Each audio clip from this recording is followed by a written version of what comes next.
Ready.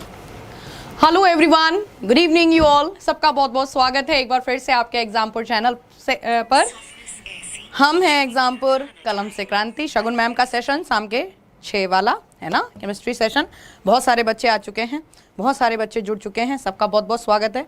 Most welcome again. Good evening, Ram Ram, शस्त्र खाल, आधा वर्ज है, whatever you would like to connect with. हाँ जी, जाट सनी सहरावत ओके कह रहे धक्का मुक्की मत करो मैडम, सबको देंगी ज्ञान।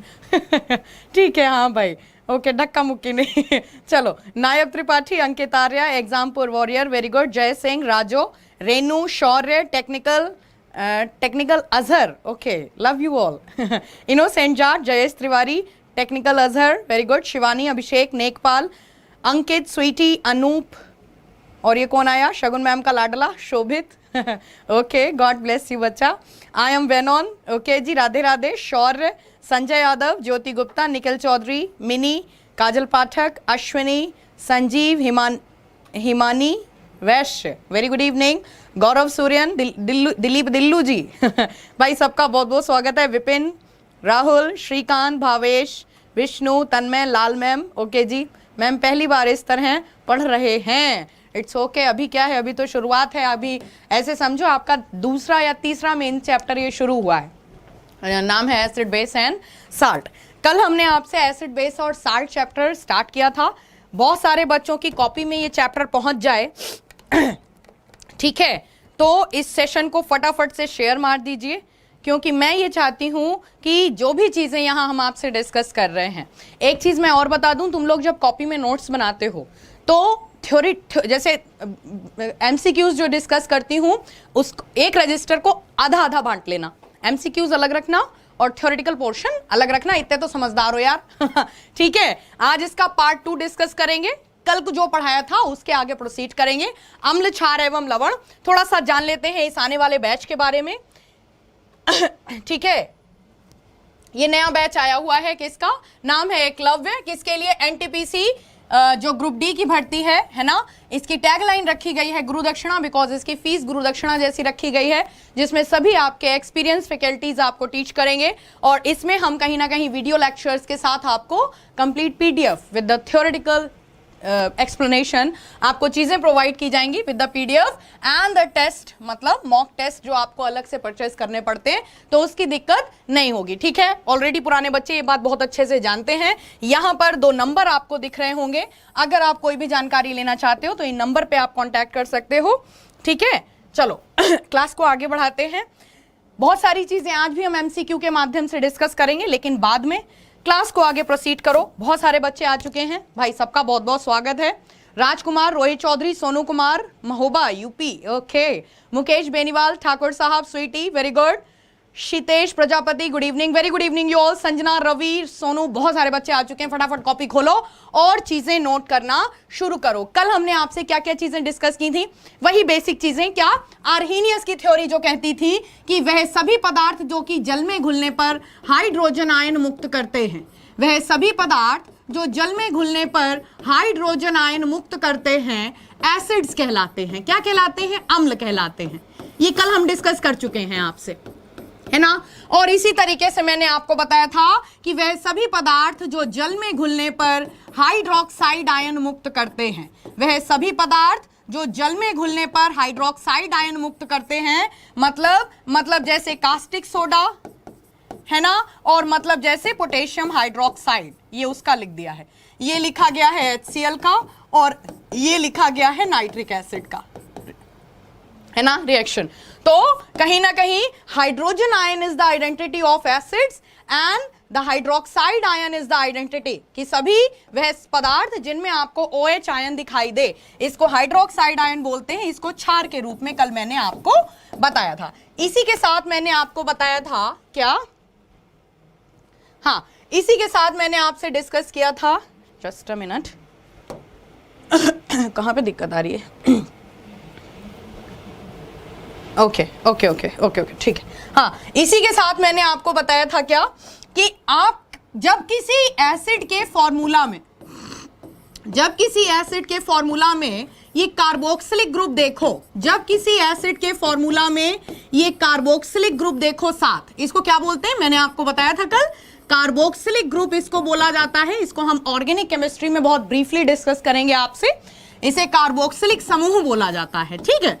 अभी आप इतना ध्यान रखो, जब किसी फॉर्मूला में ये capital C, capital double O और कैपिटल एच साथ साथ दिखाई दे, याद रखो ये ज्यादातर कौन से अम्ल होते हैं, ये ज्यादातर दुर्बल अम्ल होते हैं। हिंदी मीडियम, हिंदी में भी इसी को कार्बोक्सिलिक ग्रुप बोलते हैं, हिंदी में भी, ठीक है, कार्बोक्सिलिक समूह। ये दुर्बल अम्लों की पहचान है। और मैंने आपको क्या बताया था कि ज्यादातर जो नेचुरल एसिड्स होते हैं, ज्यादातर जो प्राकृतिक अम्ल होते हैं, ये मत सोचना कि बहुत शॉर्टली ले रहे हो, ब्रीफली ये चीजें कल हमने डिस्कस की हैं, आप थोड़ा सा बैकअप रिवीजन ले रहे थे, ठीक है। तो नेचुरल एसिड्स या प्राकृतिक अम्ल मतलब दूध में प्रेजेंट लैक्टिक एसिड, टमाटर में प्रेजेंट ऑक्सैलिक एसिड, इमली में प्रेजेंट टार्ट्रिक एसिड, शरीर में यूरिक एसिड, है ना। तो कहने का मतलब वह सभी अम्ल जो प्रकृति की देन है, ईश्वर के द्वारा किसी फल, वनस्पति, किसी फ्रूट में या फिर हमारे शरीर में बन रहा है, वो दुर्बल अम्ल होगा, ऐसे याद रखिए। और हमने आपसे 2 एसिड इस बहाने डिस्कस भी किए थे, कौन कौन से, HNO3 सल्फ्यूरिक मतलब नाइट्रिक एसिड और सल्फ्यूरिक एसिड। आज बढ़ाओ बात को, कॉपी में लिखो HCl। कौन सा acid, hydrochloric acid. Hydrochloric acid, Hindi medium आप भी हाइड्रोक्लोरिक अम्ल के नाम से इसको याद रखेंगे। एग्जाम इसको कैसे कैसे पूछता आया है और हमें कैसे इसे याद रखना है, वन डे एग्जाम आपको किस तरीके से इसे पूछेगा, पहले ध्यान रखो। पहले वो हाइड्रोक्लोरिक अम्ल की अगर हम बात करते हैं, ये ऐसा एसिड है जो ना केवल लैब में बनाया जा सकता है, प्रबल अवस्था में भी मिलता है। और अगर हम बात करते हैं क्या हमारी बॉडी में, तो हाँ, हमारी बॉडी में आपको बायो में पढ़ाया जाता है जठर रस, हिंदी में आमाशय में जठर रस या जिसको हम बोलते हैं बाइल जूस, उसके साथ ये बहुत डाइल्यूट फॉर्म में आपकी बॉडी से भी रिलीज होता है। अगर जठर रस के साथ, बाइल जूस के साथ अगर HCl रिलीज ना हो, उत्सर्जित ना हो, तो फिर भोजन का पाचन अच्छे से नहीं हो पाएगा। तो निम्नलिखित में से कौन सा अम्ल भोजन के पाचन में सहायता करता है, चीजें आ रही हैं समझ में, तो याद रखिएगा, it helps in food digestion. क्या याद रखोगे, it helps in food digestion, in food digestion, ठीक है, ठीक है, इन फूड डाइजेशन। इस तरीके से याद रखो, भोजन के पाचन में सहायक है, हिंदी में भी लिख लो, भोजन के पाचन में सहायक, हिंदी में लिख लो, पाचन में सहायक, इस तरीके से। और यही अगर सपोज हमने जंक फूड ज्यादा खा लिया या आपकी डाइट अप एंड डाउन हो गई किसी दिन, तो यही एसिड जब एक्सेस क्वांटिटी में रिलीज कर जाता है तो हम कहते हैं क्या हो रहा है, पेट में एसिडिटी हो रही है। तो याद रखो, निम्नलिखित में से कौन सा अम्ल पेट की अम्लीयता का कारण बनेगा, तो लिखो यहां पर, मेनली रिस्पॉन्सिबल फॉर, लिखो, mainly responsible for stomach acidity, stomach acidity, Hindi में लिखो, लिखो, ये पेट की अम्लीयता का कारण बनता है, हिंदी में लिख लो, लिखो, ये पेट की अम्लीयता का कारक है, पेट की अम्लीयता का कारण है, पेट में एसिडिटी इसी के कारण होती है। और क्या याद रखना है आपको, इसे म्यूरिएटिक एसिड के नाम से भी जाना जाता है। किस एसिड के नाम से जाना जाता है, हाँ, तो याद रखो, इसे म्यूरिएटिक एसिड के नाम से भी जाना जाता है, नोट करो, इसे म्यूरिएटिक एसिड, हिंदी और इंग्लिश दोनों म्यूरिएटिक ही लिखेंगे।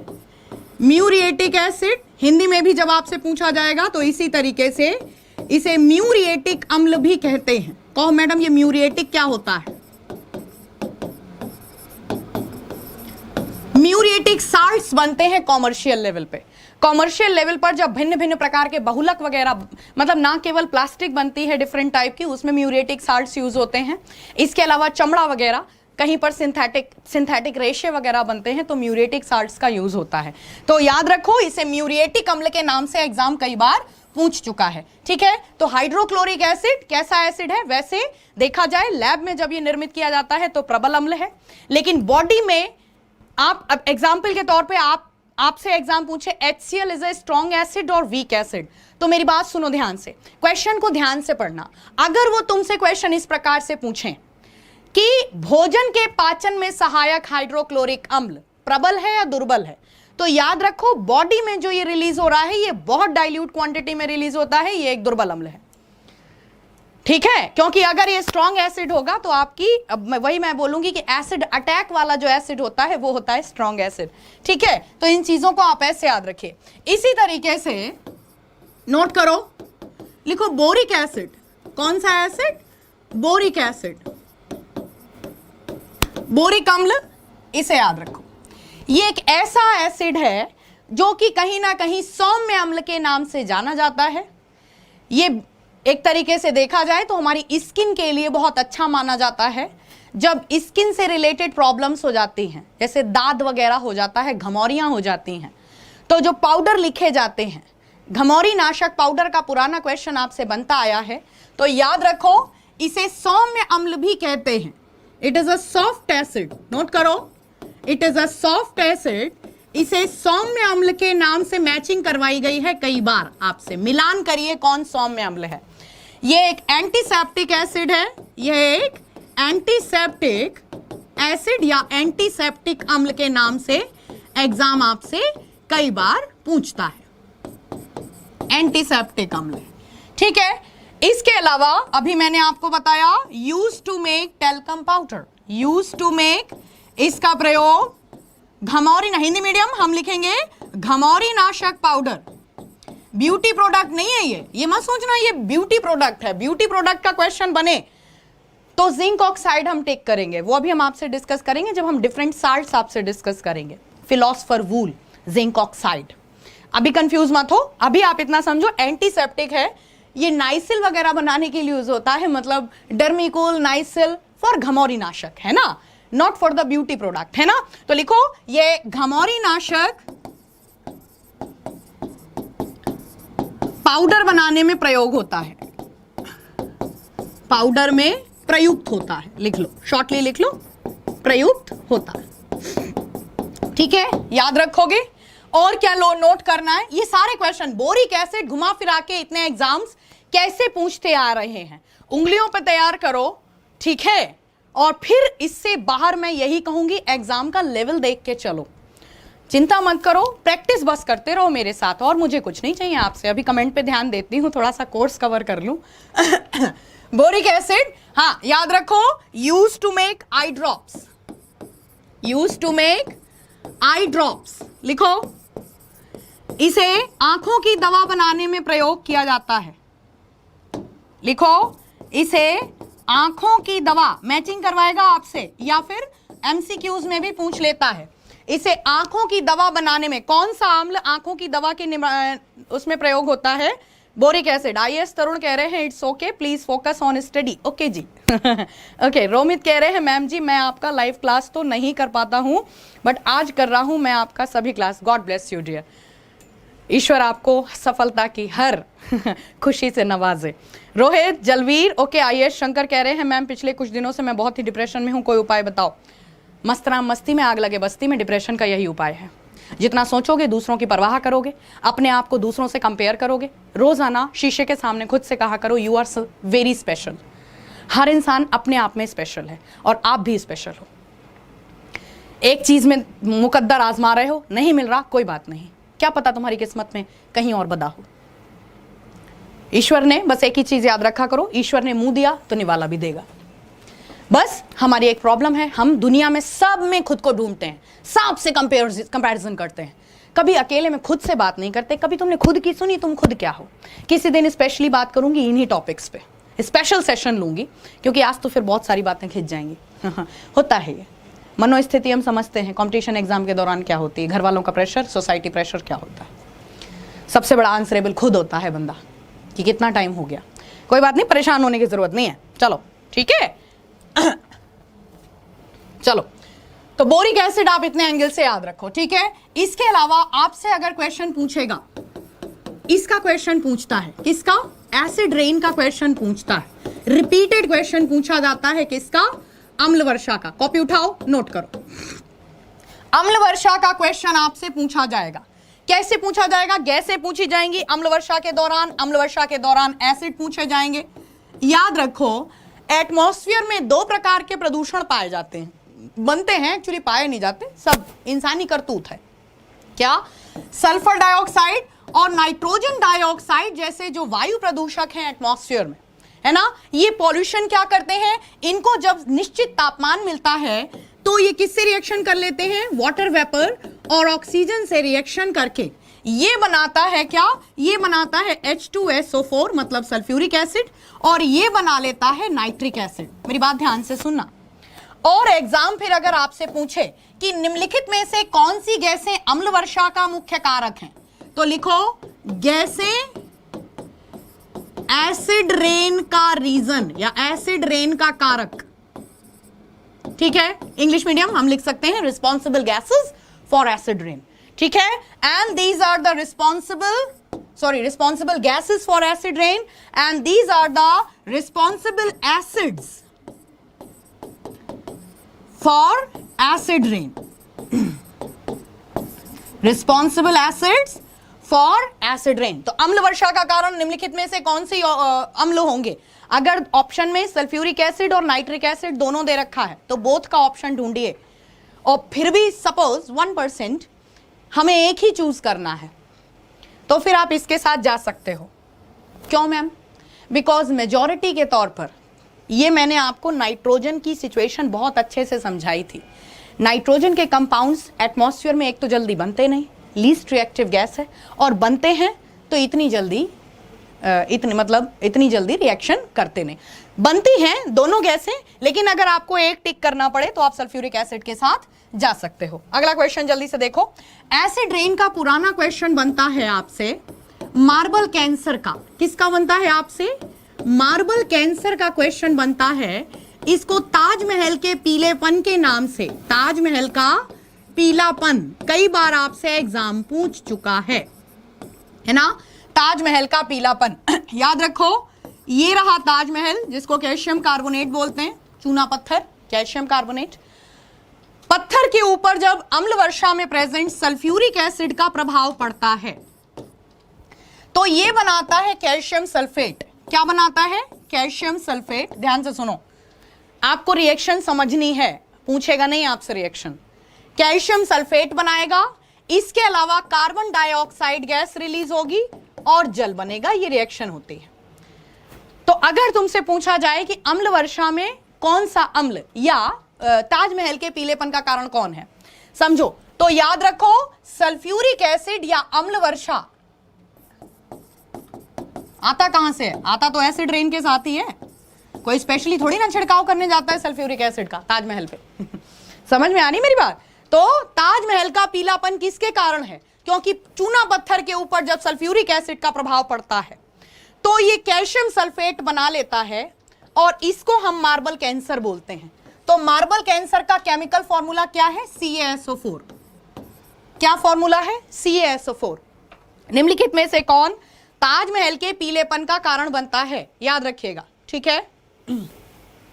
वेरी गुड, शुक्राम चौधरी बहुत अच्छे से डिटेल दे रहे हैं।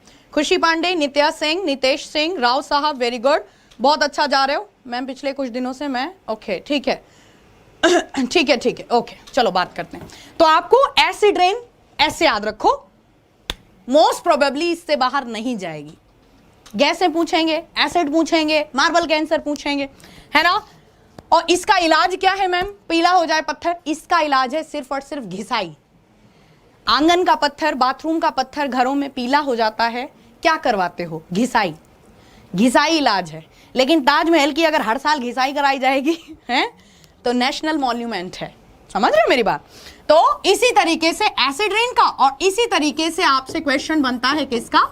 आर्टिफिशियल रेन का। किसका? आर्टिफिशियल रेन का। तो लिखो कॉपी में, आर्टिफिशियल रेन, या जिसे हम कृत्रिम वर्षा के नाम से भी जानते हैं। किस नाम से जानते हैं?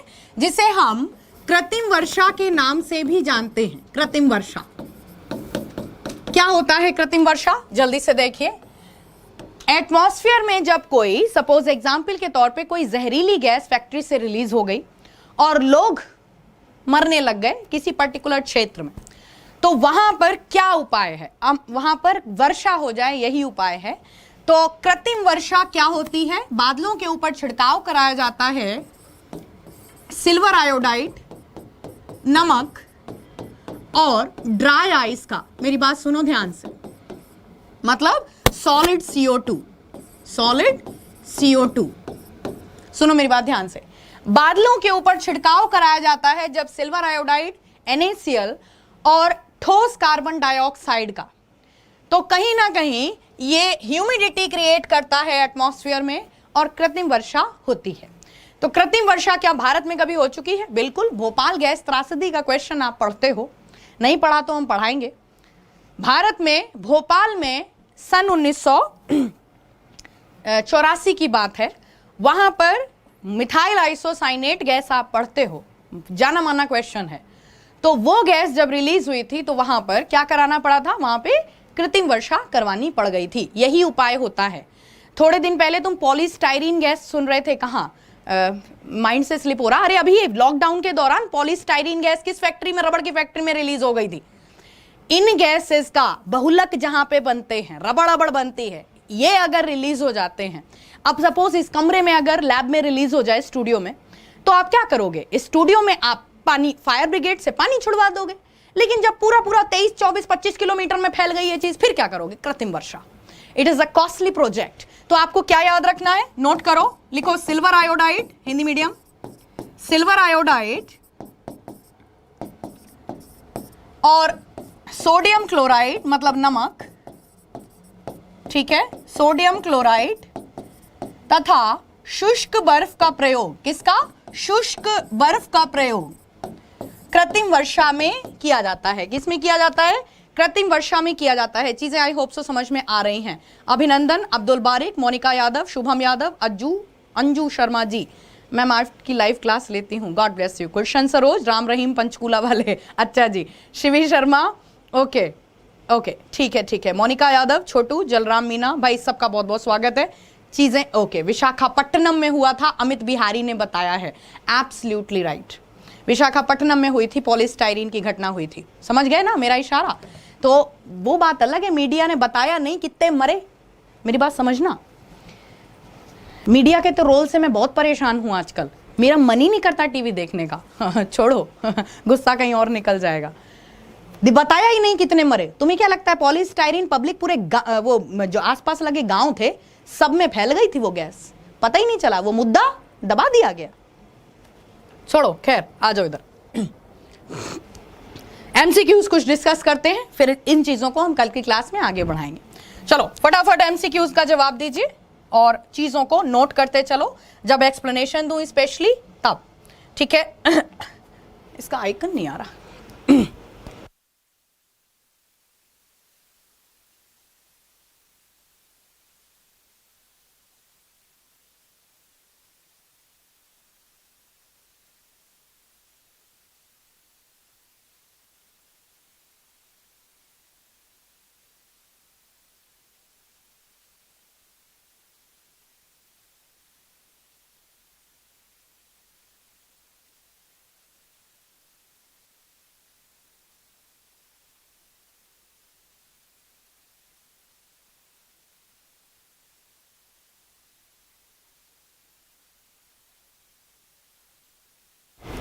हाँ जी।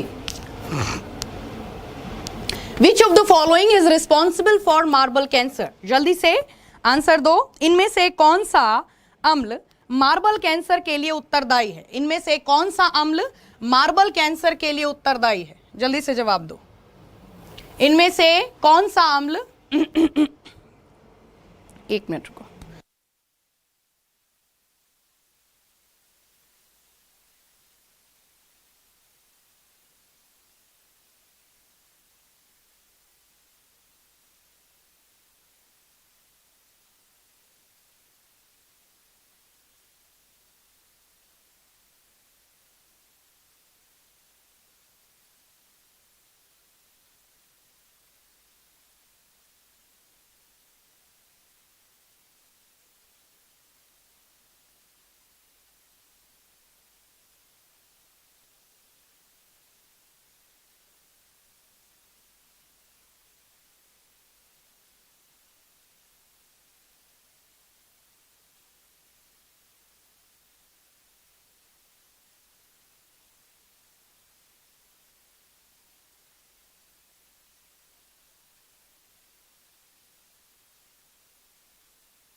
हाँ जी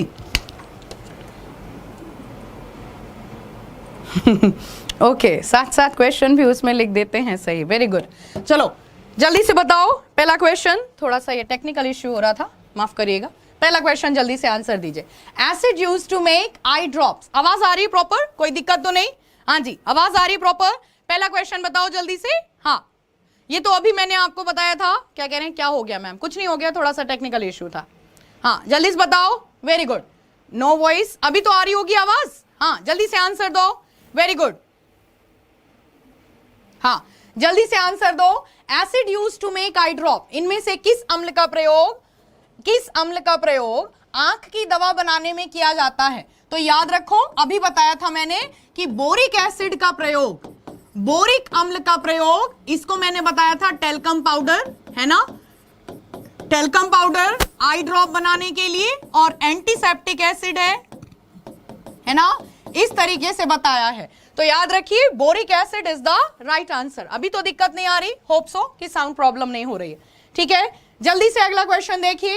acid injected by honey bee in our skin, जल्दी से बताओ, ये मैंने कल की क्लास में आपको बताया है, जल्दी से आंसर दो, वेरी गुड। कि इनमें से कौन सा अम्ल मधुमक्खी के द्वारा, या जिसको हम अपने अपने क्षेत्र में बरैया बोल देते हैं ना, उसके द्वारा, या लाल चींटी के द्वारा भी पूछ लेता है, आपकी स्किन में इंजेक्ट किया जाता है? इनमें से कौन सा अम्ल आपकी स्किन में इंजेक्ट किया जाता है? बहुत सारे बच्चे सही आंसर दे रहे हैं। Sanjeev Rajput, very good, okay very good. परी, कन्वर, अर्जू, रंजीत, जीके एजुकेशन, अंकित, अजय, पिंकी, गौरव मिश्रा, गुलशन, वेरी गुड। खुशी, संजीव, कॉमेडी वीडियो, ओके। अनुराग प्रजापति, बहुत सही आंसर दे रहे हो, ठीक है। घटना चक्र की बुक कैसी है साइंस के लिए? ओके ठीक है, ठीक है। बस ये है, इसमें थोड़ा सा आपके कई बार मैंने रिएक्शन वगैरह में एरर देखे हैं, बुक्स वगैरह मैं आपको सजेस्ट कर दूंगी, उसका कोई दिक्कत नहीं है। चलो, acid injected by honey bee in our skin, अभी जो पीडीएफ्स दे रही हूँ उससे प्रिपरेशन करिएगा, और उसके अलावा अगर आप लेना चाहो तो पहली बात तो हमारी खुद ही थोड़े दिन बाद यहाँ से एग्जामपुर पब्लिकेशन की बुक आने वाली है, और अन्यथा आप किरण पब्लिकेशन की बुक ले सकते हो, ठीक है। चलो, acid injected by honey bee in our skin, याद रखिएगा the answer is methanoic acid. कौन सा एसिड? मेथेनोइक एसिड को ही हम फॉर्मिक एसिड के नाम से भी जानते हैं। हिंदी मीडियम अगर आपने फॉर्मिक अम्ल पढ़ रखा है तो वो गलत नहीं है, याद रखिए मेथेनोइक एसिड जिसका फॉर्मूला है HCOOH, HCOOH, just a minute, हाँ, HCOOH is the chemical formula of methanoic acid. Methanoic acid कहीं ना कहीं, इसी को हम फॉर्मिक एसिड और मेथेनोइक एसिड एक ही बात है, ये कॉमर्शियल नेम है और ये IUPAC नेम है। कंफ्यूज मत हो जाना कि नाम बदल दिया इन्होंने, नाम कुछ नहीं बदल दिया, हम ही थोड़ा कंफ्यूज हो गए। चलो, विच of the following is responsible for marble cancer, जल्दी से बताओ कौन सा अम्ल अम्ल वर्षा के लिए ताजमहल का पीलापन या मार्बल कैंसर का कारण बनेगा? जल्दी से बता दो, very good. Formic acid, mini Mishra, very good. राशि सिंह, कमल वर्मा, अनुराग, अनुज राजपूत, वेरी गुड। माया बिष्ट, संजय प्रजापति, बहुत सही आंसर दे रहे हो। संजना सिंह, नैतिक, Gurjar, Ranjan, lyrical Vishal Singh, okay. Ma'am आपसे कैसे संपर्क करें? आपसे, अच्छा आप कस्टमर केयर नंबर पे कॉल कर लीजिएगा, मेरी बात हो जाएगी। आप शाम के टाइम में 4 बजे के बाद कभी भी कॉल कर लीजिएगा, मैं आपको स्टूडियो में ही मिलूंगी, ठीक है। चलो क्या? विच of the following is responsible for marble cancer? Marble cancer के लिए निम्नलिखित में से कौन सा अम्ल उत्तरदायी है? अभी थोड़ी देर पहले मैंने पूरी रिएक्शन लिखवाई है आपको, क्या कि अम्ल वर्षा के बाद सल्फ्यूरिक एसिड के दौरान कहीं ना कहीं क्या बन जाता है? कैल्शियम कार्बोनेट का, कैल्शियम कार्बोनेट किस में तब्दील हो जाता है? कैल्शियम कार्बोनेट कैल्शियम सल्फेट में तब्दील हो जाता है। कैल्शियम कार्बोनेट H2SO4 के गिरने पर किस में कन्वर्ट हो जाता है? Calcium sulphate plus carbon dioxide plus H2SO4, ये मैंने बताया था। तो अम्ल वर्षा में उपस्थित सल्फ्यूरिक अम्ल के बाद जो क्या बन जाता है? कैल्शियम सल्फेट, ये कहीं ना कहीं मार्बल कैंसर के लिए रिस्पॉन्सिबल होता है। अगला क्वेश्चन जल्दी से देखिए, विच of the following is an example of weak acid? जल्दी से आंसर दो, ये हम नहीं बताएंगे, बताओ जल्दी से, इनमें से कौन ओके, दिक्कुश कह रहे हैं हमारे गांव में बारिश हो रही है। अपना ध्यान रखना, बारिश के दौरान वायरल बड़े तगड़े से फैलता है, ठीक है, इसलिए अपना ध्यान रखना। Okay, very good. कह रहे हैं सी विजय कुमार कह रहे हैं, सतीश प्रजापति, संदीप का कोई, okay, Prabhat Rao, Jyoti Kumari, very good, Ashutosh Singh, ठीक है, Shivi Sharma, Rahul Kumar, Rao Sahab, Vijay Kumar, very good, Shivi Sharma, very good, Amar Kumar, okay, कह रहे हैं all is the right answer. भाई देखते हैं, फॉर्मिक एसिड कहीं ना कहीं ये कहां प्रेजेंट होता है, मैंने अभी बताया natural acids are weak acid, formic acid चींटी छोड़ के जाती है, नेचुरल एसिड एक जीव के अंदर पाया जाता है, दूध में present lactic acid is a weak acid, uric acid आपकी बॉडी में गठिया रोग का कारण बनता है, जॉइंट्स के ऊपर कलेक्ट हो जाता है तो सूजन और दर्द होने लग जाता है, जिसे गठिया या अर्थराइटिस की प्रॉब्लम बोलते हैं, है ना। तो यहां पर सही आंसर आपका क्या होगा, ऑल अबव। जितने नेचुरल एसिड्स हैं वो ज्यादातर ईश्वर द्वारा, जो प्रकृति द्वारा चीजें बनाई जाती हैं, वो कभी भी हमारे लिए हार्मफुल नहीं होती हैं, ऐसे याद रखो, है ना। चलो अगला क्वेश्चन जल्दी से देखो। The question is what Iodex is related to, ये आप मैंने पढ़ाया नहीं है अभी, आप दो आंसर नहीं तो हम देते हैं, कोई दिक्कत नहीं। आपसे एग्जाम पूछेगा दर्द निवारक बाम में, आयोडेक्स नहीं पूछेगा, आपसे पूछेगा दर्द निवारक बाम में इनमें से कौन सा रसायन उपस्थित होता है। अनुज Kushwaha, very good, Lichi Prajapati, okay, Ashwini, Laxman, very good, Babita, Rajeev, Jaina, Nekpal Baghel, very good, Pavan Kumar, topic wise class नहीं होती मैम, मेरी क्लास हमेशा टॉपिक वाइज होती है, एसिड बेस चल रहा है, इससे पहले 3 चैप्टर खत्म किए हैं, उसमें सारे एमसीक्यूज टॉपिक वाइज लिए हैं, तो आप ये नहीं कह सकते। चलो Haryana aspirant, Sonu, very good, नैतिक हुसैन, गुर्जर, बेरोजगार, अंशु जी, वेरी गुड, टॉप, ओके, ठीक है, चलो बहुत सही जा रहे हो। हाँ, मिथाइल एल्कोहल कच्ची शराब में प्रेजेंट होता है, जरा ऑप्शन वाइज ले लें, कच्ची शराब में प्रेजेंट होता है, कच्ची या जहरीली शराब में प्रेजेंट होता है मिथाइल एल्कोहल, ना कि आयोडेक्स वगैरह में। एसीटोन वगैरह का कहां पे यूज होता है, ये हो गया आपका नेल पेंट रिमूवर, या जिसको बोलते हैं नेल पॉलिश रिमूवर, ये हो गया आपका नेल पॉलिश रिमूवर। तो मैडम ये क्या होता है, हमने तो यूज नहीं करा, तुमने नेल पॉलिश लगाई छोड़ो, व्हाइटनर यूज किया होगा, व्हाइटनर सफेदा, कार्यालय वगैरह में कभी गलती हो जाती है कागजातों पे तो सफेदा लगाया जाता है, वो लीगल माना जाता है। तो सफेदा या नेल पॉलिश, जिसको बोलते हैं नेल पेंट गर्ल्स यूज करते हैं, है ना, तो वो रिमूवर, स्प्रिट, डॉक्टर आया इंजेक्शन लगा के गया, है ना, उसको जिसको हम बोलते हैं स्प्रिट डेली लाइफ में, वो होता है केमिस्ट्री की लैंग्वेज में एसीटोन, इसको नेल पॉलिश रिमूवर बोल सकते हो आप। बहुत सारे पेंट ऐसे होते हैं जो कि किस में घुलते हैं, जो कि इसी एसीटोन में घुलते हैं। जैसे तुमने बसें वगैरह पेंट होती देखी हो कभी, वो पेंट किसमें, स्प्रे पेंट, वो बसें वगैरह या कार ऐसे थोड़ी ना पेंट होती हैं कुची लेके, है ना, वो स्प्रे पेंट जो होते हैं वो ज्यादातर एसीटोन में घुलते हैं। जो पेंट जिसमें घुलता है उसी से छुटता है। नेल पॉलिश घुलती किस में है, जो पेंट्स होते हैं, जो नेल्स पे लोग ब्यूटी प्रोडक्ट के रूप में यूज करते हैं, वो एसीटोन में घुलते हैं, तो एसीटोन से ही सही हो जाते हैं। सूखी हुई डिब्बी, शीशियां बिल्कुल नहीं हो जाती हैं अगर बूंद बूंद करके उनमें एसीटोन डाल दिया जाए। मेथेनॉल की अगर हम बात करते हैं तो मेथेनॉल ये आपका आ जाता है फॉर्मेल्डिहाइड, इसको बोलते हैं, वैसे हम क्या बोलते हैं, फॉर्मेल्डिहाइड के नाम से इसे हम, फॉर्मेल्डिहाइड के नाम से आपको पढ़ाएंगे हम ऑर्गेनिक केमिस्ट्री में, हिंदी मीडियम आप भी फॉर्मेल्डिहाइड। ममीज वगैरह पुराने आपको वो इजिप्ट की सभ्यता में पढ़ाया जाता है हिस्ट्री में, आई थिंक, क्या कि जब शरीर का दाह संस्कार नहीं किया जाता था, सभ्यता अनुसार उनकी बॉडी को मसाला लगा के रख लिया जाता था, तो बाकायदा ब्राउन कलर का मसाला होता था, और बिलीव नहीं मानोगे, बॉडी ऑब्वियस सी बात है, डेड बॉडी सालों साल रखी हुई, बिल्कुल मैं क्या बोलूं, स्केलेटन, लेकिन उस स्केलेटन के ऊपर जो मसाला लगा होता था वो उसको सड़ने नहीं देता था। तो फॉर्मेल्डिहाइड का लेप लगा के रखा जाता है जब किसमें, बॉडीज के ऊपर, तो ममीज तैयार होती हैं, याद रखिएगा, मेथेनॉल वहीं पे आ जाता है। रही बात मिथाइल सैलिसाइलेट की, ये दर्द निवारक बाम, आयोडेक्स, मूव, जंडुबाम इत्यादि इत्यादि, आपको ब्रांड का नाम नहीं देगा, आपको दर्द निवारक बाम पूछेगा।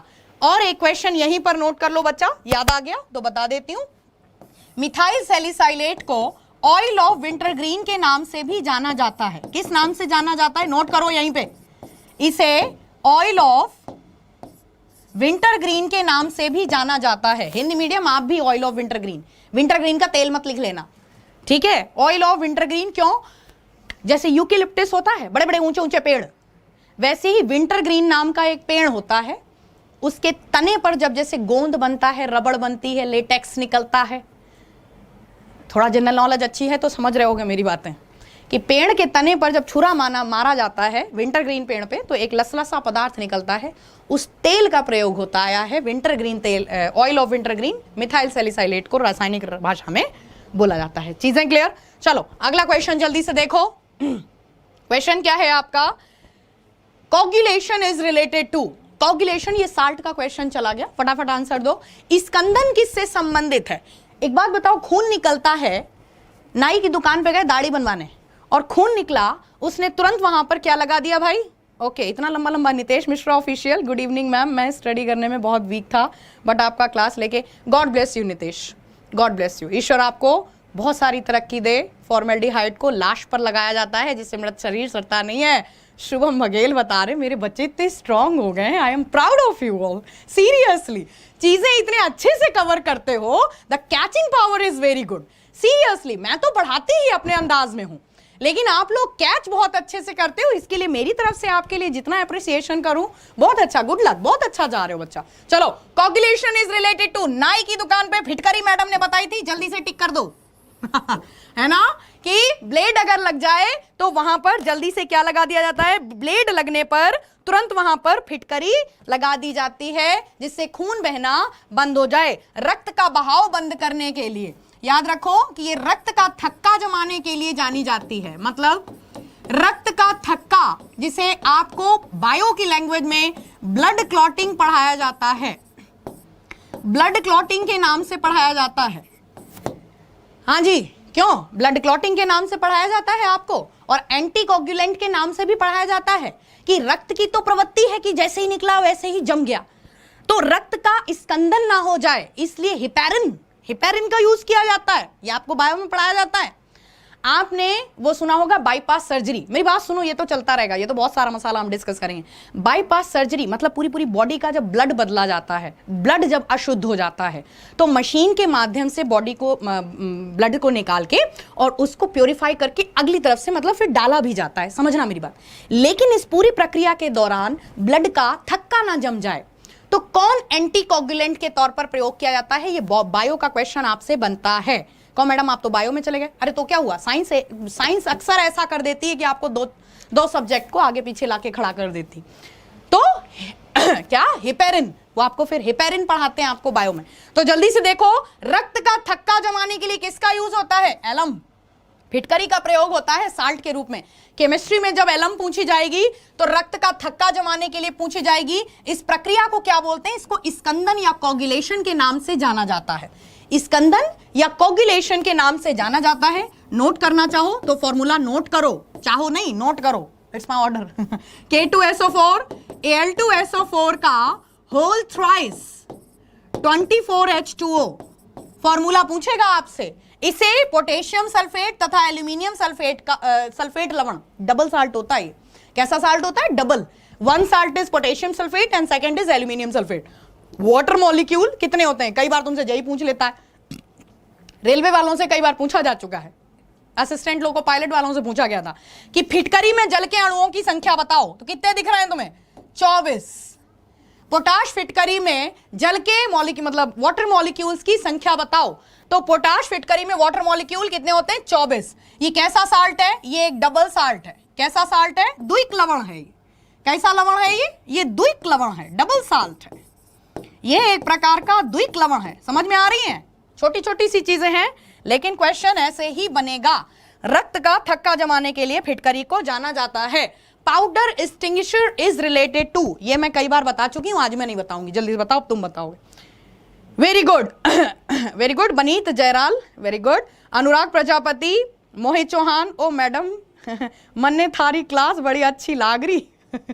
ओके मने बच्चे भी बड़े चौखे लागे। God bless you all are so innocent and so lovely peoples. नमस्ते मैडम, आज पहली कक्षा है, मैं प्राइवेट संस्था में साइंस पढ़ाता हूँ, आपसे भी पढ़कर मैं बहुत खुश हुआ। विनोद जी बहुत बहुत धन्यवाद आपका। This is just your gratitude, your words are really just your gratitude. Thank you so much. जहाँ भी पढ़ा रहे हैं बड़ी शिद्दत से बच्चों की सेवा करो। मैं इतना जानती हूं अब तक के टीचिंग करियर में, 8 सालों के टीचिंग करियर में मैंने अपने आप से यही सीखा है, अगर आप स्टूडेंट्स के संग ऑनेस्ट हो तो आपको यह समझाने की कभी जरूरत नहीं पड़ेगी कि हम आपके प्रति क्या इंटेंशन रखते हैं। आपका काम आपकी इंटेंशन को व्यक्त करता है, आपको शब्दों की कभी जरूरत ही नहीं पड़ती। और एक चीज याद रखो, स्टूडेंट जो छात्र वर्ग है ना, ये अगर कहते नहीं जब दिल पे चढ़ाता है तो फिर चढ़ाई लेता है, और जब पटकता है ना तो फिर कहते नजरों में चढ़ना और नजरों में गिरना ये 2 प्रक्रियाएं होती हैं, बाकी समझदार हो। चलो आ जाओ। पाउडर एक्सटिंग्विशर्स रिलेटेड टू शुष्क अग्निशामक संबंधित हैं।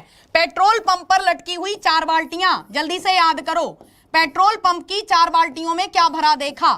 पेट्रोल पंप की 4 बाल्टियों में अक्सर हमने, या फिर पेट्रोल पंप या सरकारी कार्यालयों में अक्सर रेत भरी देखी होगी, बट खाली रेत नहीं होती है, रेत के साथ बेकिंग सोडा यूज होता है।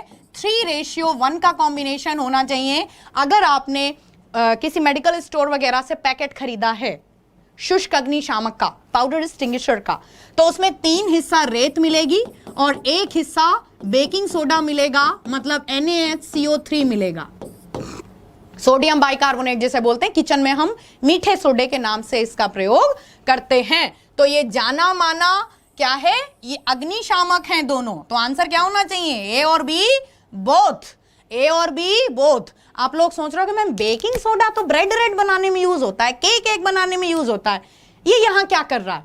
तो यार बेकिंग सोडा ये NaHCO3 जैसे ही एनवायरमेंट में या वाटर के संपर्क में आता है, आग के संपर्क में आता है, ये तुरंत कौन सी गैस रिलीज करता है? बच्चा मेरी बात सुनो अब तुम लोग ध्यान से, आपको ये रिलेशन याद रखना पड़ेगा। बेकिंग सोडा नींबू के एग्जाम कई बार पूछ चुका है ना आपसे, सुनो मेरी इंटेंशन समझो। नींबू निचोड़ने पर बेकिंग सोडा पे कौन सी गैस निकलेगी? Answer is CO2। Baking soda या आपसे पूछे इनो को, जैसे ही इनो को या मिल्क ऑफ मैग्नीशिया हम पढ़ाएंगे आपको, अम्लनाशक होते हैं, पेट में एसिडिटी बनती है तो हम इनो वगैरह पीते हैं। तो वो जब आप पानी उसमें डालते हो, पानी में डाल के जल्दी पी जा क्यों? क्योंकि उसमें CO2 रिलीज हो रही है। कोका कोला पे जब नमक डालते हो कौन सी गैस रिलीज हो रही है? CO2 रिलीज हो रही है। ऐसे ही बेकिंग सोडा के साथ तुम्हें ये रिलेशन याद रखना पड़ेगा, आपके लिए चीजें आसान हो जाएंगी। और कब किस एंगल से इस रिलेशन को पूछ लें मैं नहीं कह सकती, ठीक है? फिलहाल जितने एंगल से पूछा वो मैंने आपको बता दिया। चलो अगला क्वेश्चन फटाफट डिस्कस करिए। The question is which of the following is related to artificial rain? बिल्कुल अभी मैंने आंसर दिया, ये मैं नहीं बताऊंगी बिल्कुल। मोहित चौहान मैडम आप बहुत अच्छा, God bless you dear. Rocky Gurjar, Ridma very good. Rocky Gurjar ma'am ने धमकी दे दी, मैं पढ़ लेता हूं, चलो ठीक, इस बहाने फायदा हो गया। Mohit Chauhan very good. Aman Singh, lyrical Vishal Singh, innocent, Amit Bihari, okay. चंदा सिंह जल्दी से आंसर दो। हेमा बहुत अच्छा आंसर दे रही। मैम स्टोमक में HCl एक्सेसिव होता है तो डाइल्यूट करने के लिए क्या करते हैं? डाइल्यूट करने के लिए नहीं, एसिड बन रहा है पेट में तो ऊपर से कोई base P low. Hema ji ये करते हैं। किचन में बेकिंग सोडा रखा है, गटक लो। किचन में अगर आपके एग्जाम्पल इनो वगैरह तो मिलते ही मिलते हैं, मैं आपको घर में डोमेस्टिकल पर्पज से जो बेसिस हम खा सकते हैं, घर में हम जो भी बेस खाते हैं खाने में, जैसे बेकिंग सोडा हम यूज करते हैं ज्यादातर किचन में, ये जाना माना बेस है, ईटेबल बेस है ना? तो अगर पेट में एसिडिटी हो रही है तो ऊपर से बेस पियो, ये न्यूट्रलाइजेशन रिएक्शन हो जाएगी, ठीक है? डाइल्यूट नहीं कर रहे हो आप यहां पे न्यूट्रलाइजेशन करने का काम कर रहे हो, ठीक है? अम्लनाशक के रूप में कल की क्लास में मैं पक्का पढ़ा दूंगी आपको। Hema, Amit Bihari very good. Lovraj status ma'am आज बरैया ने काट लिया तो मैंने आपका बताया गॉड ब्लेस यू ये मसाला, these are the flavours of my class, seriously. और ये ऑफलाइन में भी मिलते हैं, 2-4 फ्लेवर होते हैं मेरे क्लास के। कह रहा मेरे बरैया ने काट लिया, चल ठीक है ठीक है। निम्न में से कौन कृत्रिम वर्षा से संबंधित है? तो भाई कृत्रिम वर्षा से संबंधित सिल्वर कौन है भाई? जल्दी से बताओ। सिल्वर आयोडाइड, क्योंकि सिल्वर ब्रोमाइड आपका फोटोग्राफी में यूज होता है, ये हम आपको करवा देंगे, ठीक है? फोटोग्राफी में सिल्वर ब्रोमाइड का यूज किया जाता है, AgBr जिसको हम बोलते हैं। क्या बोलते हैं? AgBr, सिल्वर ब्रोमाइड, ठीक है? सिल्वर नाइट्रेट ये इलेक्शन इंक होती है, मतलब इलेक्शन इंक नहीं समझ में आई? वोट डाल के आए, उन्होंने आपके हाथ पे उंगली पे लगा दी, इलेक्शन इंक, मतदान में प्रयोग की जाने वाली स्याही। तो सिल्वर नाइट्रेट AgNO3 का बनने वाला बार बार का क्वेश्चन। मैं तो कहती कुछ नया पूछो, मेरे बच्चे नहीं हिलकेंगे इन क्वेश्चंस में, कुछ नया पूछो। वन डे एग्जाम्स हलवा बना के रख दूंगी अगर दोनों ने प्रॉपर मतलब दोनों तरफ से कोऑर्डिनेशन बना, और नहीं तो कोई बात नहीं, मस्त ना मस्ती में आग लगे बस्ती में, आ जाओ उधर। ठीक है, तो यहां पर सिल्वर आयोडाइड ये कृत्रिम वर्षा से संबंधित है। थोड़ी देर पहले मैंने आपको बताया था सिल्वर आयोडाइड NaCl और ड्राई आइस सॉलिड CO2, ये बताया था अभी थोड़ी देर पहले। तो समझ में आया। सिल्वर ब्रोमाइड ये आपसे फोटोग्राफी में पूछा जाएगा। सिल्वर नाइट्रेट इलेक्शन इंक में यूज होता है। ठीक है, कुछ नया नहीं है। चलो फटाफट अगला क्वेश्चन डिस्कस करो। What's the next question? Photography is related to, जल्दी से बताओ भाई, एक तो अभी हम बता ही चुके हैं। Very good, okay very good, जल्दी से आंसर दो। विकी सिंह मैम, मेरा नाम बोल दो, विकी सिंह। ओके, तुम्हारा दुनिया नाम जाने। अरे मैडम की तो बात छोड़ो, इसीलिए प्रयासरत हैं। शिवी शर्मा, मोहित चौहान, आग बुझाने में किसका यूज होता है? मोहित चौहान, आग बुझाने में घुमा फिरा के कार्बन डाइऑक्साइड का यूज होता है। कार्बन टेट्राक्लोराइड एक्सटिंग्विशर हम आपसे डिस्कस करेंगे। एक्सटिंग्विशर, अग्निशामक हम आपसे डिस्कस करेंगे। अग्निशामक के रूप में ये सिलेंडर निकल पाएगा? आपसे बोल रही, निकल जाएगा? जरा दिखाना, निकाल देना जल्दी से। 1 मिनट रुको, अभी तुम बता रहे हो, टाइम तो नहीं हो गया तुम्हारी क्लास का? ओके, निकल जाएगा, इधर ले आओ। अब मेरी बात सुनो ध्यान से। फायर एक्सटिंग्विशर सिलेंडर्स को, अब ध्यान से देखो को मैडम क्या क्या करते हो, यहां पे ध्यान से देखो, A, B और C लिखा होता है। फायर एक्सटिंग्विशर सिलेंडर्स के ऊपर ये A, B और C लिखा हुआ है। ये क्या है? ये आपको बताता है कि ये वाला जो एक्सटिंग्विशर है, इसको पकड़ो, हाँ हो गया। A, B और C लिखा होता है। कहो मैडम ये क्या हो गया? ये होता है, आवाज आ रही, कहीं बंद तो नहीं हो गई? हाँ, फायर एक्सटिंग्विशर्स के ऊपर जब A, B और C लिखा होता है तो इसका मतलब होता है कि ये तीनों प्रकार की आग के ऊपर चलेगा। इसको बोलते हैं क्लास ऑफ फायर्स। क्या बोलते हैं? क्लास ऑफ फायर्स, आग के प्रकार। इसको हम पढ़ाएंगे किसी दिन, ब्रीफली लेंगे। ए क्लास फायर जब ठोसों में आग लगती है, सपोज फर्नीचर में आग लग जाए, कोयले में आग लग जाए, लकड़ी में आग लग जाए, कंडे में आग लग जाए, A class fire. B class fire जब आग लगती है किसमें? हाँ, जब आग लगती है किसमें? जब आग लगती है लिक्विड में, जैसे कि पेट्रोल, डीजल, मिट्टी का तेल, तो बी क्लास फायर, उस पे भी चलेगा ये। और अगर हम बात करते हैं सी क्लास फायर, ये क्या होता है? जब गैसों में आग लगती, एलपीजी का सिलेंडर फटा और लोग मर गए, कोई गैस मेथेन एथेन फैक्ट्री में रिलीज हुई और लोग मर गए, तो वहां पर सी क्लास फायर। लेकिन कुछ एक्सटिंग्विशर ऐसे होते हैं जैसे मेट्रो स्टेशन वगैरह पे, तो प्रॉपर इनका जोन होता है, तो किसी किसी पे खाली ए या खाली बी और सी लिखा होता है। तो आपने जो क्वेश्चन पूछा, मैं एक छोटा सा यहां पर ले आई एग्जांपल कि फायर एक्सटिंग्विशर्स डिपेंड करता है तुम्हारी आग कैसी है। ठीक है, depends upon the class of fire, उस हिसाब से एक्सटिंग्विशर होते हैं। फिलहाल इस क्वेश्चन पे आओ। फोटोग्राफी संबंधित है। फोटोग्राफी भाई किससे संबंधित है? फोटोग्राफी इन दोनों से संबंधित है। किस किसका? Silver sodium thiosulphate. मेरी बात ध्यान से सुनो और कॉपी में नोट करो। Na2S2O3, ये सोडियम थायोसल्फेट को बोलते हैं। इसे हाइपोविलियन के नाम से, इंग्लिश मीडियम आप भी नोट करिए, हाइपो सॉल्यूशन, आप नोट करिए हाइपो सॉल्यूशन। इसे हाइपो सॉल्यूशन और फिक्सर के नाम से भी जाना जाता है। So note down in your copies that sodium thiosulfate, which is also known as the hypo solution and the hypo solution and fixer, इसका तो यूज होता है नेगेटिव की धुलाई के दौरान, फिक्सर जो कि फोटो को ब्लर होने से बचाता है, और नेगेटिव की धुलाई के दौरान कहीं ना कहीं एक बेस का प्रयोग होता है जिसे हम बोलते हैं सिल्वर ब्रोमाइड। ये मैं आपको अभी पिछले क्वेश्चन में बता भी चुकी हूं कि सिल्वर ब्रोमाइड एक बेस होता है। नेगेटिव धोने के दौरान कई बार जब अम्लीयता ज्यादा हो जाती है, एसिड ज्यादा गिर जाता है, तो वहां पर न्यूट्रलाइजर की जरूरत होती है, नहीं तो फोटो खराब हो जाएगी।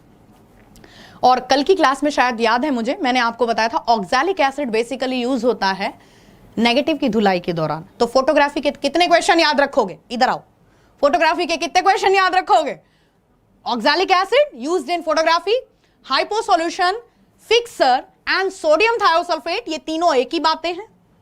ठीक है, और इसके अलावा किसको और कौन सा, अगर आपसे पूछे कौन से सिल्वर हैलाइड का यूज होता है, तो सिल्वर ब्रोमाइड का यूज होता है। हैलाइड मतलब, अरे यार ब्रोमीन इज द हैलोजन, है ना? तो इतने क्वेश्चन तो तुम आराम से कर लोगे। ठीक है, अरे क्यों पड़े हो चक्कर में, कोई नहीं है चक्कर में, आ जाओ। एसिड रिएक्ट्स विद ग्लास, इनमें से कौन सा अम्ल कांच के साथ अभिक्रिया करेगा? आंसर दो, नहीं तो हम आंसर देंगे। वेरी गुड, जल्दी से आंसर दो। मोहित चौहान मैडम, आग बुझाने में किसका यूज करते हैं? बता तो दिया यार, जल्दी से बताओ। हाँ, चुलबुल पांडे क्या कह रहे हैं? मैम आज पहली क्लास है, मैं बहुत खुश हूँ। Thank you so much, God bless you dear. चलो, be continue in the class with copy pen every day. ठीक है मिस्टर विक्कू, मैम फिजिक्स की क्लास कब चलती है? फिजिक्स की क्लास 5 से 6 चलती है, मेरी 6 से 7 चलती है, 5 से 6 योगेश सर आपकी फिजिक्स की क्लास लेते हैं। जैसे लाल लाल मेरा पोस्टर होता है, वैसे लाल लाल उनका पोस्टर होता है। चलो, acid reacts with glass, both of the acids reacts with glass. Nitric acid, ये मैंने कल आपको बताया था कि इसे कभी कांच के पात्रों में नहीं रखा जाता क्योंकि ये कांच की तली गला देगा। इसी प्रकार से हाइड्रोफ्लोरिक एसिड, ये भी कांच खा लेता है, ऐसे समझो। कांच की कटिंग करने में, कांच के ऊपर राइटिंग मतलब लिखने के लिए, ये मैंने आपको कल बताई थी चीजें। यहां पर नोट करो कि कांच के पात्र में कौन सा अम्ल नहीं रखा जाता, नाइट्रिक एसिड और hydrofluoric acid, the very strong acids, इनको कभी भी कांच के पात्रों में नहीं रखा जाता, नहीं तो ये तली गला देंगे। तो किसमें रखा जाता है? ध्यान से सुनो, कंसेप्ट को समझो। इनको एल्यूमिनियम जैसी लीस्ट रिएक्टिव मेटल में रखा जाता है, काफी डाइल्यूट करके रखा जाता है। इन एसिड्स को लैब में कभी भी प्योर कॉन्सेंट्रेट फॉर्म में नहीं रखा जाता, और यूज किया जाता है तो बिल्कुल तुरंत बनाया और यूज किया, प्रिजर्वेशन नहीं किया जाता इन एसिड्स का प्योर फॉर्म में। इनको कभी भी लैब में यूज करते हैं। और स्कूल वाले बच्चों, अगर तुम लोग बोलोगे कि मैम नाइट्रिक एसिड हमने तो देखा अपनी लैब में, एक बात बताओ, तुम लोगों को क्या लगता है स्कूल कॉलेज लेवल पे तुम्हें नेचुरल एसिड्स दिए जाते हैं, प्योर एसिड्स दिए जाते हैं? You are the learner, you are the college और school going student, you are not the expert scientist. आपको सैंपल दे दिए जाते हैं सिर्फ सीखने के पर्पज से, वो नेचुरल एसिड्स ओरिजिनल नहीं होते हैं। खैर, इधर आ जाओ। तो hydrofluoric acid and nitric acid, दोनों एसिड यूज किए जाते हैं किसमें? They never preserve in glass. Note down. They never preserve in glass. इन्हें कभी कांच के पात्रों में नहीं रखा जाता, इन्हें कभी कांच के पात्रों में नहीं रखा जाता। They reacts with glass. They always used to preserve in aluminium vessels. लिखो, इन्हें सदैव, they always used to preserve in aluminium. Aluminium vessel, जैसे कोका कोला बिक जाता है, दारू बिक जाती है, बियर किसमें? केन में। केन का कंसेप्ट मैंने कई बार आपको समझाया है कि कभी भी कोका कोला, थम्स अप या कोई भी खट्टी चीजें कभी भी धातु के पात्र में नहीं बिकती हैं। सिरका, केचप, खट्टी चीजें, सॉस, चटनी अटनी, खट्टी चीजें कभी भी घर में अचार मम्मी रखती हैं, चीनी मिट्टी के बर्तन में रखती हैं। कभी धातु का और एसिड का कॉम्बिनेशन नहीं देखोगे। लेकिन अपवाद स्वरूप 2 धातुएं हैं, एक है टिन, सुनो मेरी बात, एक है टिन और दूसरी है एल्यूमिनियम। ये 2 धातुएं हैं जिनको केन बनाने में प्रयोग कर लिया जाता है। लेकिन जब केन बनाते हैं इनकी, केन समझ रहे हो, जब केन बनाते हैं इनकी, तो उनमें जो एसिड रखते हैं वो डाइल्यूट रखते हैं। बियर रखेंगे जिसमें अल्कोहल मात्र 8 या 10% होता है। वाइन या विस्की नहीं बिकेगी, किसमें? समझ में आ रही मेरी बात? अब तो तुम्हें समझ में आ रहा, काफी होशियार हो। क्यों? इसमें बियर बिक जाएगी, कोका कोला, थम्स अप बिक जाएगी, कोई वीक एसिड रखा जा सकता है एल्यूमिनियम और टिन के बर्तनों में, ना कि स्ट्रॉन्ग एसिड रख दिया जाएगा, बिकॉज धातुएं अम्ल के साथ अभिक्रिया करती हैं। Strong acids will quickly react with the metals and that is the reason कि घर में अचार जब मम्मियां रखती हैं तो हमेशा चीनी मिट्टी या प्लास्टिक के बर्तन में रखती हैं। यही केमिस्ट्री है, डेली लाइफ की केमिस्ट्री है। वन डे एग्जाम आपसे सिर्फ इतना जानना चाहता है कि तुम जिंदगी आंखें खोल के जीते हो या आंखें बंद करके जीते हो। साइंस सब्जेक्ट तुमने प्रैक्टिकल लाइफ में समझा है या खाली मैडम जी ने पैराग्राफ पढ़ाया और बच्चों का होमवर्क में इसके क्वेश्चन टिक करके लाना, चैप्टर कंप्लीट। ये इंडियन एजुकेशन। छोड़ो, ज्यादा बोल दूंगी तो बुरा लग जाएगा किसी को। God bless you. मिलते हैं कल के सेशन में। नोट्स बनाइएगा प्रॉपरली, ठीक है? मुझे अच्छा लगेगा, ठीक है? God bless you. See you tomorrow at the same time period. आपके अगले टीचर वेट कर रहे हैं। Thank you so much.